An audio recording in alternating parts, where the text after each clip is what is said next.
আসসালামু আলাইকুম ওয়া রাহমাতুল্লাহি ওয়া বারাকাতুহু। ওফিল কিসাস হায়াতুন ইয়া উলিল আলবাব। সবাই দুরূদ শরীফ আল্লাহুম্মা সাল্লি আলা সাইয়্যিদিনা ওয়া নাবিয়িনা। যারা আমাদের থেকে বিদায় হয়ে গেছেন, যাদেরকে মেরে ফেলা হয়েছে, আমরা তাদের রুহের মাগফিরাতের জন্য একবার সূরা ফাতিহা, তিনবার সূরা ইখলাস পড়ি।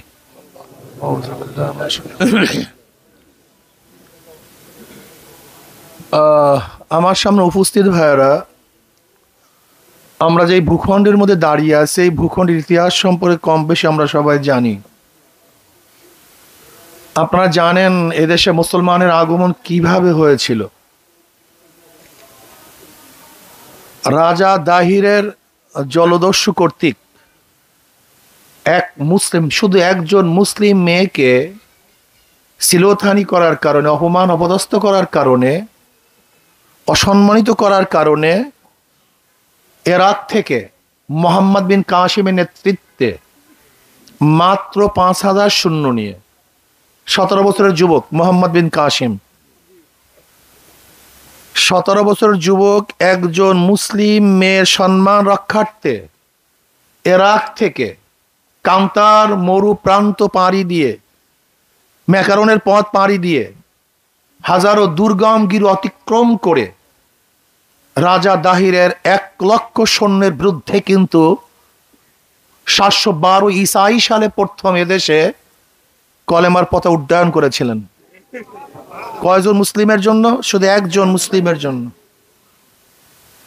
সেখান থেকে শুরু করে দীর্ঘদিন পর্যন্ত মুসলমান এদেশের শাসক ছিল। ১-২ দিন নয়, বহুত দিন। আমাদের মুসলিম মুনাফেকদের কারণেই, এই মুসলিম মুনাফেকদের কারণেই ব্রিটিশ ২০০ বছর এদের শোষণ করেছে, শাসন করে নেই, নির্যাতন করেছে, অত্যাচার করেছে। আর অত্যাচারিত হয়েছিলাম আমরা মুসলিমরা। তোষামত কারা করেছে ইতিহাস সাক্ষী। ১৮০৩ ঈসাই সালে আবারও শাহ ওলিউল্লাহ মুহাদ্দিস দিলুর রহমতুল্লাহ আলাইহির বড় সন্তান শাহ আব্দুল আজিজ সাহেব রহমতুল্লাহ আলাইহি ঘোষণা দিয়েছিলেন, এই পাক ভারত উপমহাদেশ দারুল ইসলাম নয়, দারুল হরব। ব্রিটিশদের বিরুদ্ধে আন্দোলন করা, সংগ্রাম করা, যুদ্ধ করা প্রত্যেকটা মুসলমানদের জন্য ফরজ। ওই দিনই ব্রিটিশদের বিরুদ্ধে আন্দোলনের সূচনা হয়েছিল। আন্দোলন সংগ্রাম বিপ্লব করতে করতে ৪৭-এ আমরা ব্রিটিশ হটিয়েছি, আবার পাকিস্তান নামে একটা দেশ অর্জন করেছিলাম। আপনাকে মনে রাখতে হবে, এই জায়গাটা এক সময় ছিল পাক ভারত উপমহাদেশ আওতাধীন। একমাত্র মুসলমানদের কারণেই ৪৭-এ, একমাত্র মুসলমানদের কারণেই, আন্দোলনের কারণেই, তাদের রক্ত ত্যাগের ভিত্তিতেই এই দেশ আমরাই স্বাধীন করেছিলাম, অন্য কেউ না। পাকিস্তান শুধু আমরাই করেছিলাম। এই শেখ সাহেবের ইতিহাস দেখেন, তিনি আন্দোলন করেছিলেন। তিনিও বলেছেন যে আমাদের আলাদা রাষ্ট্র ব্যতীত মুসলমানদের আর কোনো উপায় নাই। শুধু মুসলমানদের নিরাপত্তার কারণেই, শান্তিতে থাকার কারণেই ৪৭-এ বিশাল এক কান্ট্রি থেকে আলাদা হয়ে আমরা পাকিস্তান করেছিলাম।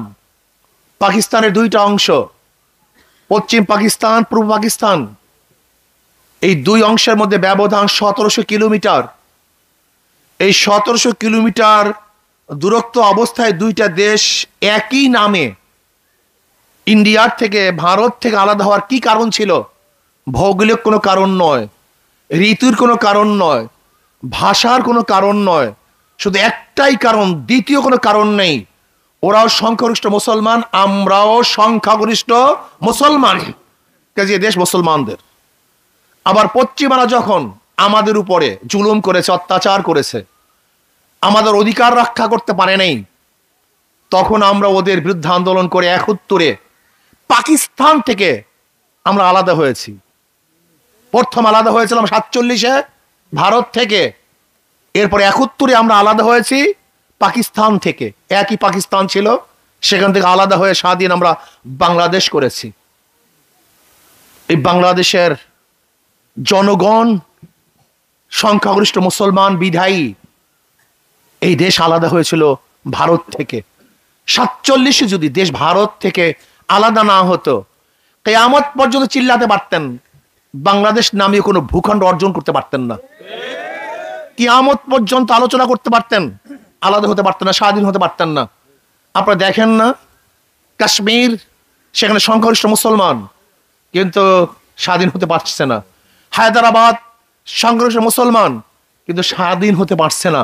যদি 47-এ ভারত থেকে আমরা আলাদা না হয়ে ওই প্রস্তাব অনুযায়ী যদি হায়দ্রাবাদ, ওইদিকে পাঞ্জাব, কাশ্মীরকে পাকিস্তানের সাথে এক করে আমাদেরকে যদি আসাম, ত্রিপুরা আর ক্যালকাটার সাথে এক করা হতো, কিয়ামত পর্যন্ত চিল্লাতে পারতেন, বাংলাদেশের স্বপ্ন দেখতে পারতেন না।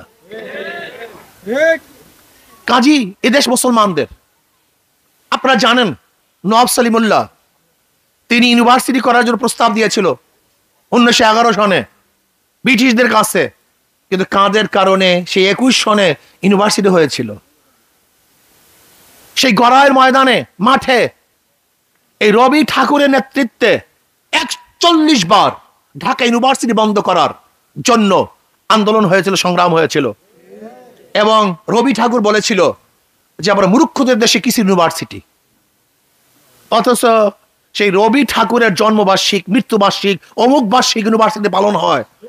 আর নওয়াব সলিমুল্লাহর শত শত একর জমি দিয়ে যে ইউনিভার্সিটি করা হয়েছে, সেখানে আজকে তার আলোচনাও হয় না। যে ইউনিভার্সিটি করা হয়েছিল মুসলমানদের জন্য, সেই ইউনিভার্সিটিতে আজকে নামাজ পড়তে দেওয়া হয় না। যে ইউনিভার্সিটি করা হয়েছিল মুসলমানদের জন্য, সেই ইউনিভার্সিটিতে আজকে ইফতারি বন্ধ করা হয়। বোরখা পরে যেতে পারে না সেখানে, আজকে টুপি পরতে পারে না, দাড়ি রাখতে পারে না সেখানে। নাঙ্গা তলোয়ার নিয়ে বিভিন্ন সম্প্রদায়ের লোক পূজা আশ্রা করতে পারে সেখানে। মঙ্গল শোভাযাত্রা, সেখান থেকে রথ বের হতে পারে, সেখানে পূজা আশ্রা হতে পারে, কিন্তু মুসলমান নামাজ পড়তে পারে না। আপনারা কোথায় আছেন? আমরা দাঙ্গা করতে চাই না, আমরা দাঙ্গা করি না। এদের সবার, এদের সবার, এদের সবার, মুসলমান, হিন্দু, খ্রিস্টান, বৌদ্ধ, যারা এদেশের নাগরিক, অধিকার সবার সমান।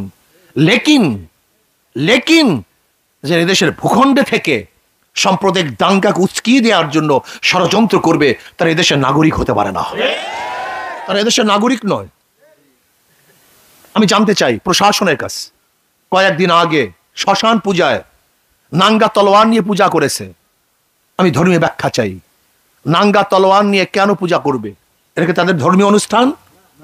এটাকে ধর্মীয় তাদের কৃষ্টি কালচার? এটা নিয়ম নীতি? যদি ধর্মীয় নিয়ম নীতি হয় আমার কোনো আপত্তি নাই। যদি নাঙ্গা তলোয়ার নিয়ে এদেশকে এপার বাংলা ওপার বাংলা স্বাধীন করার পূর্বাভাস হয়, তাহলে বাংলাদেশের জনগণ ঐক্যবদ্ধভাবে এই ষড়যন্ত্রকারীদের হাতকে রুখে দেবে ইনশাআল্লাহ।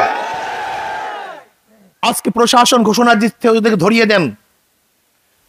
হত্যা হয়েছে 18 তারিখ, আজকে কতদিন হলো? কি করছেন প্রশাসন? আমি তো মনে করি এই কাজ করা হয়েছে ভারতের মোদিকে জিতাবার জন্য। এই করছে সরকার, স্পষ্ট সরকার করছে, সরকারের হাত। আপনারা বলতে পারেন হুজুর বুঝলেন কিভাবে? সারা রাত্র আটকিয়ে রেখে জনগণকে মারা হলো, হত্যা করা হলো, প্রশাসন দেখে নাই? তার কি করেছে বলেন তো? আজকে 18 তারিখের ঘটনা, আজকে 27 তারিখ, এর মধ্যে একজন লোক অ্যারেস্ট হলো না কেন? এর কারণটা কোথায় আমাকে বলুন তো? তারা পালিয়ে গেছে কোথায়? যেখানে প্রশাসনের ঢুকতে দেওয়া হয় না, অবরুদ্ধ ছিল 7 ঘন্টা, প্রশাসন কি করেছে? এখন আমাদেরকে মারার জন্য, আমরা যারা প্রতিবাদ করবো আমাদের মারার জন্য হাজারো বিজিবি, হাজারো প্রশাসন, হাজারো বন্দুক, হাজারো গুলি, আমাদের টাকার বুলেট আমাদের উপরে বুদ্ধ করবেন, বাংলাদেশের জনগণ মানবে না ইনশাআল্লাহ। আমাদের টাকার বুলেট আমাদেরকে নিরাপত্তা না দিয়ে শুধু আমাদেরকে মারবেন। আমাদের বুলেট আমাদেরকে মারার জন্য, রক্ষা করার জন্য নয়। বলতে পারেন কেন? যদি আমাদেরকে রক্ষা করার জন্য হয়, কয়েকদিন আগে বর্ডারের মধ্যে বিজিবিকে হত্যা করা হয়েছে, সরকার কি করছে বলেন আমাকে? মুখ খুলতে পারে নাই। কয়েকদিন আগে বিজিবিকে হত্যা করছে বর্ডারের মধ্যে, সরকার কিছু করতে পারেনি।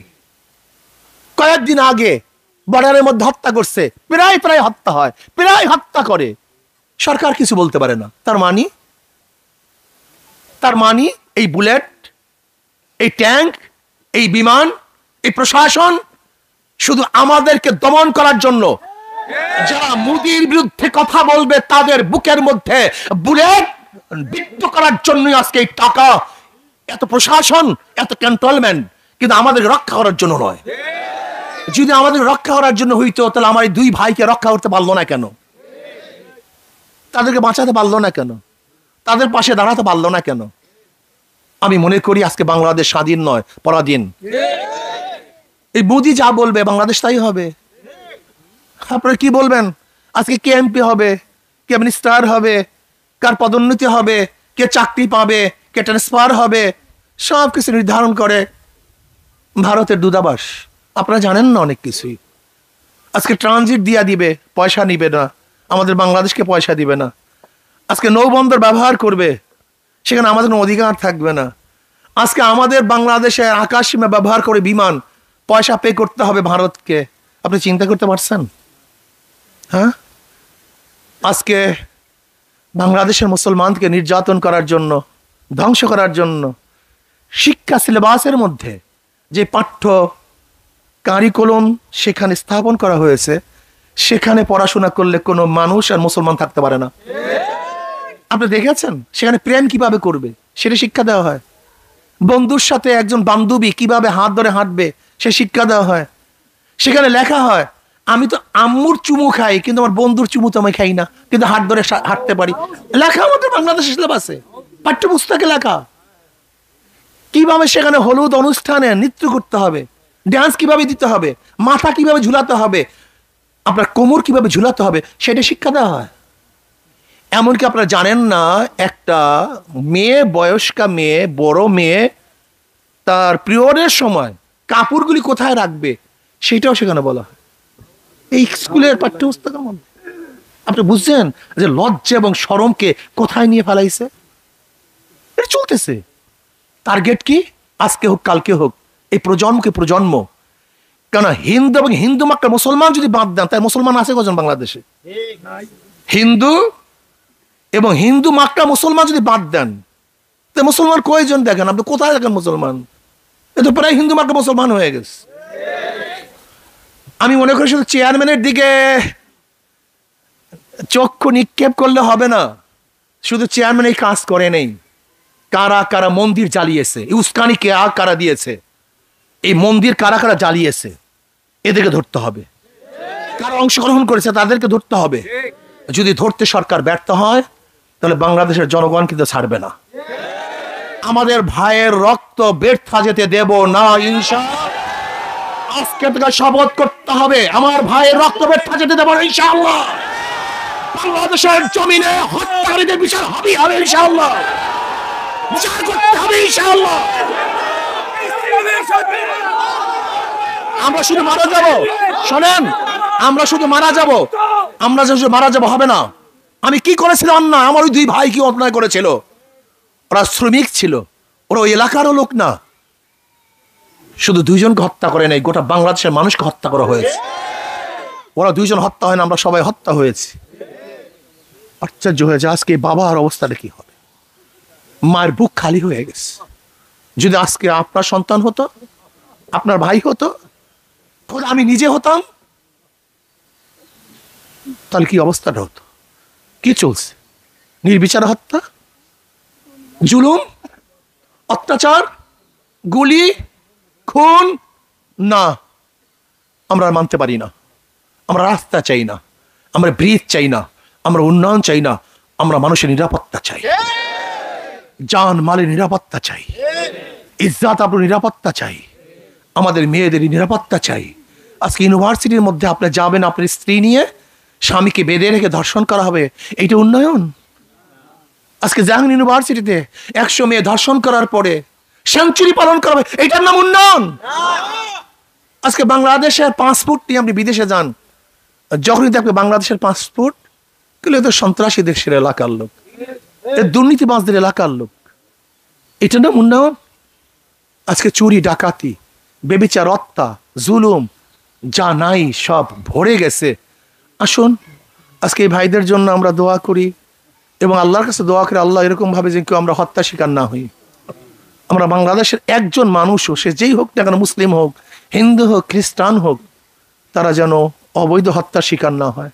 সবাই যেন নিরাপদে বসবাস করতে পারি। আর যারা উস্কানি দিচ্ছে তাদেরকে যেন সরকার অবশ্যই অচিরেই অ্যারেস্ট করে শাস্তির ব্যবস্থা করে। যদি শাস্তির ব্যবস্থা না করে তাহলে জনগণ অবশ্যই জনগণের আদালতে তাদেরকে বিচার করবে। আল্লাহ আমাকে আমাদের সবাইকে হেফাজত করেন। আল্লাহুম্মা আমিন। রব্বানা যালামনা আনফুসানা ওয়া ইল্লাম তাগফির লানা ওয়া তারহামনা লানাকুনান্না মিনাল খাসিরিন। রব্বানা আতিনা ফিদ দুনিয়া হাসানাতাও ওয়া ফিল আখিরাতি হাসানাতাও ওয়া কিনা আযাবান নার। আল্লাহ এই দেশটাকে আপনি হেফাজত করেন। আল্লাহ এই দেশটাকে আপনি হেফাজত করেন। আল্লাহ এই দেশটাকে আমাকে হেফাজত করেন। আল্লাহ যাদের সন্তান হারিয়েছে, বাপ মাকে ধৈর্য ধারণ করার তৌফিক দিয়ে দেন। আল্লাহ ওদেরকে আপনি জান্নাতের ব্যবস্থা করে দেন। আল্লাহ ওদেরকে আপনি জান্নাতের ব্যবস্থা করে দেন। যারা আহত হয়েছে জলদি সুস্থ করে দেন।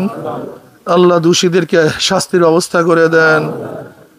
আল্লাহ গোটা দুনিয়ার মুমিন মুত্তাকিনা যারা কবরে শুয়ে সবার কবরে আযাবকে মাফ করে দেন।